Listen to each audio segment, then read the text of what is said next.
Վարչապետի այդ հայտարարության հետ կապված, մեզ համար դա անընդունելի է, որ խոշոր բիզնեսին չեն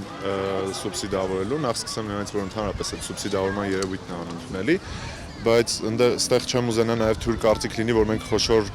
բիզնեսի տերերի շահերն ենք պաշտպանում, ոչ, այստեղ ամբողջ խնդիրն է, որ չսուբսիդավորելով խոշոր բիզնեսին, հետևելու է հանգացումներ դրան, որը բնականաբար անընդունելի է։ Ի սկզբանե էր ասվում, որ հոսանքի թանկացման հետևանքները նաև անընդունելի են, որոնցից մեկն էլ հենց թանկացումներն է լինելու։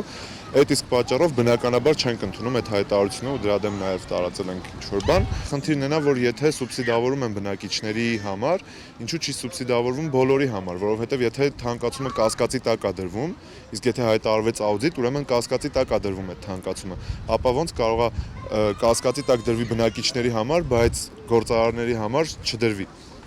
Այստեղ հակասություն կա հենց անձամբ նաև Աբրահամյան Հովիկի հայտարարության մեջ։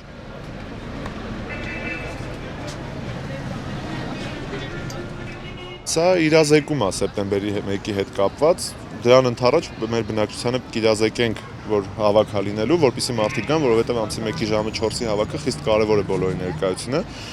Ճիշտ է, անվանումը դրված է երիտասարդական համախմբում, բայց նաև այդտեղ հոգեպես երիտասարդների ներկայությունը խիստ կարևոր ու խրախուսելի։ Ուստի այսօր դուրս են գալիս քաղաք իրազեկելու մարդկանց։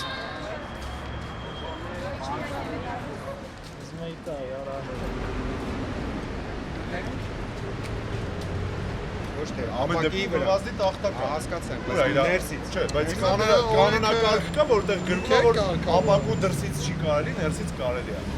Ներսից է կծրած։ Որտեղ է գրած, դրա օրենք դրա համար նախատեսված են